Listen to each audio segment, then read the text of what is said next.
up early enough in Philadelphia, the sky will be purple and nothing will hurt. There'll be no sirens blaring, no babies crying, no despair on the horizon, and your soul just might feel alive.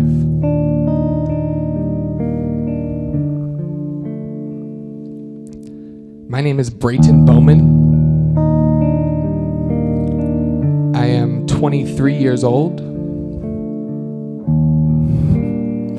and I fucking worry too much. When I was younger, I used to do everything that you're supposed to. Don't know when everything got so out of hand. Like, oops, I dropped out of college and chose hot beats over book knowledge. Anyway the wind blows, I gotta do me. That's how the story goes. And I wish I could figure out how to let go. All my doubts are the only thing in my way, standing in my way, yeah. I mess up, I fuck up, it's a nightmare. Even when I'm strong, sometimes I'm scared that I'm never gonna make it anyway.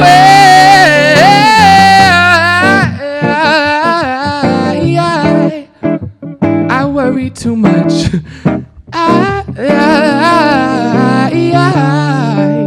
I worry too much, thinking about shit that don't matter really, cause none of that shit really matters in Philly, and I don't know where I belong, but I'll keep on writing these songs, sing along. I worry too much.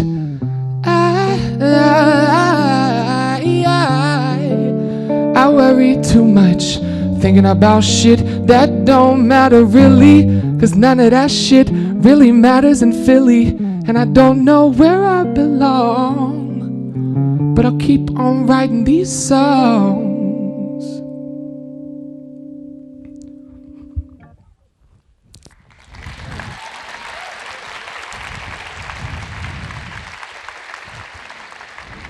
Make some noise for a friend of mine named Dylan Day one time, y'all.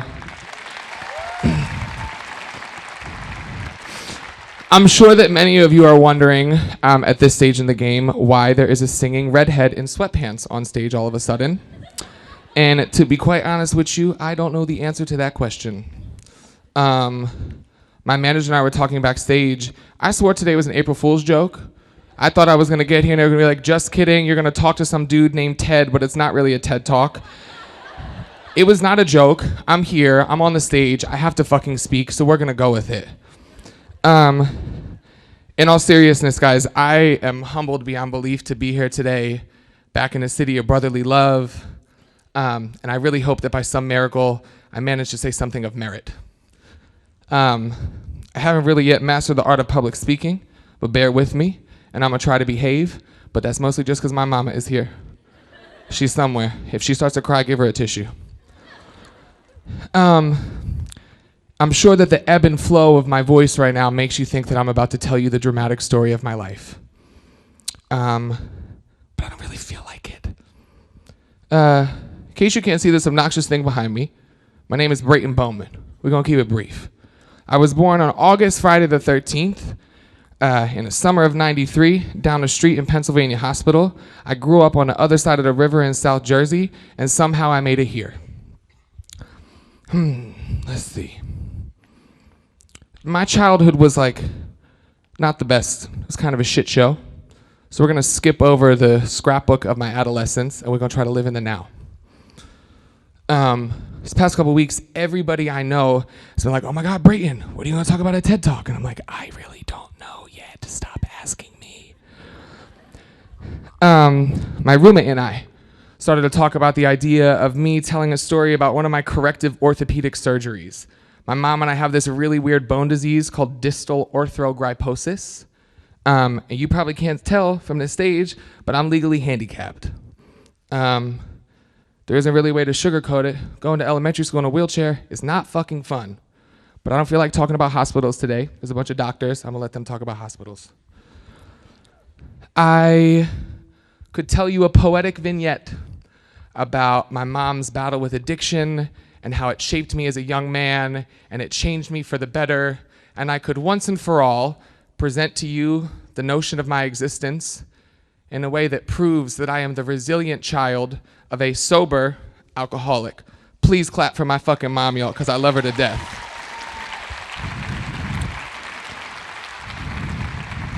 Or I could tell you about this ridiculous, horrifically homogenous town that I grew up in South Jersey, where the jocks and the popular girls used to call me a faggot under their breath because I wore skinny jeans and I had somewhat of a sense of a style for an 11-year-old.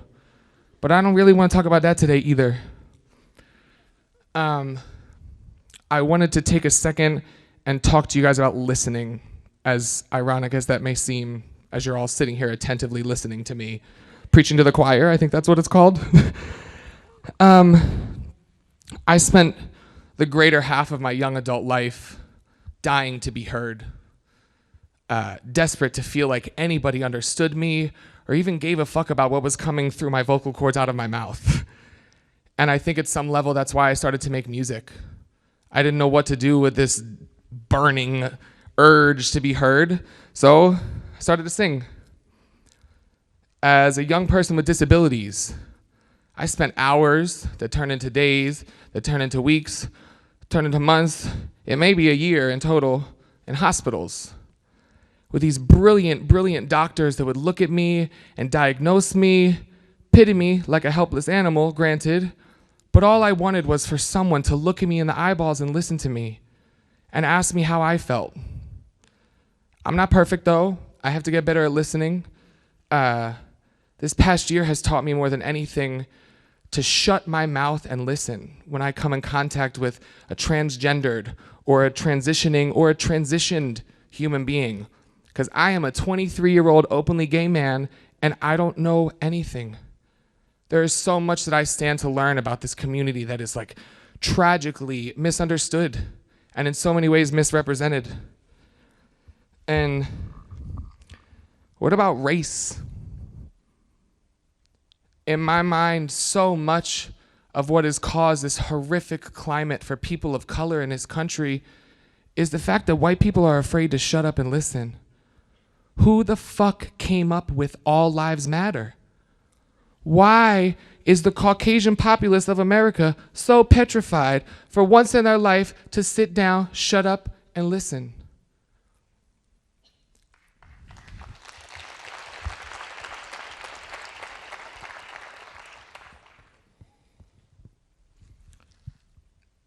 I don't know how it's possible for a young woman of color in this country to go missing outside of our nation's capital, and we do not send out a motherfucking Amber Alert to look for her. We must start to listen to each other. We have to. I am not a public speaker, as I said. I have no idea how to end this speech, so I'm going to shut up, do us both a favor, and sing a song.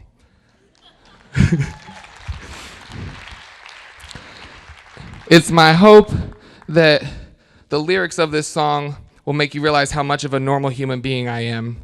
I don't know how fancy this TED Talk looks from out there. It's really sweaty up on stage. And this talk might wind up getting 10 views on YouTube. It could get 10 million views on YouTube. I just want you to know that I'm a normal person just like you guys. And we all need to be heard. So why not start with listening? My name is Brayton Bowman. And this is a song I wrote called The Second I'm Rich.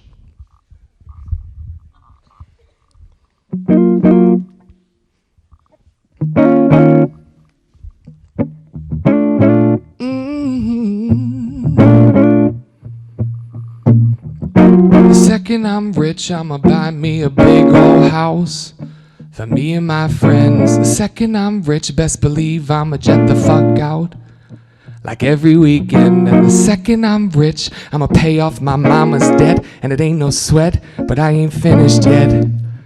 'Cause the second I'm rich, I'ma do a bunch of crazy shit.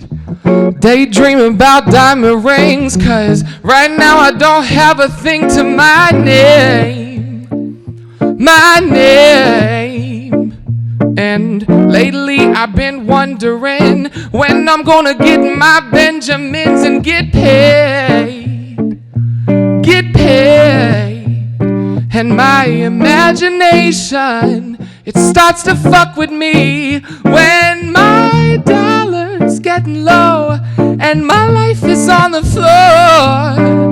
I've been waiting for good luck to come to me so I can give it back to my crew. All our worries will be old news, because the second I'm rich, I'ma buy me a big old house for me and my friends. The second I'm rich, better believe I'ma jet the fuck out like every weekend. And the second I'm rich, I'ma pay off my mama's debt. And it ain't no sweat, but I ain't finished yet, because the second I'm rich, I'ma do a bunch of crazy shit. Wouldn't mind being a billionaire. Right now these bills are building up in my brain. In my brain. And when I grow up, I'ma buy me a yacht and sail away from the world without a shame. A shame. My imagination starts to fuck with me when my dollar's getting low and my life is on the floor. I've been waiting for good luck to come to me so I can give it back to my crew. All of our worries will be old news, because the second I'm rich, I'ma buy me a big old house for me and my friends. The second I'm rich, better believe I'ma jet the fuck out like every weekend. And the second I'm rich, I'ma pay off my mama's debt. And it ain't no sweat, but I ain't finished yet, because the second I'm rich, I'ma do a bunch of crazy shit. I was lying, I have one more thing to talk about. I dropped out of college, as I told you, but I'm sure that some of the students in this audience have student loan debt, just like I do. Can we make noise if we have student loan debt? If you're still in school, you don't know this yet, but Sally Mae will start to call you every day, every single day. I have about $80,000 in student loan debt. I have no idea how I'm gonna pay it off. Please wish me luck. But I have been saying to my friends that are in this audience that I went to high school with since day one that the second I'm rich, I'ma buy me a big old house for me and my friends. The second I'm rich, better believe I'ma jet the fuck out like every weekend. And the second I'm rich, I'ma pay off my mama's debt. And it ain't no sweat, but I ain't finished yet, 'cause the second I'm rich, I'ma do a bunch of crazy shit. Thank you, guys.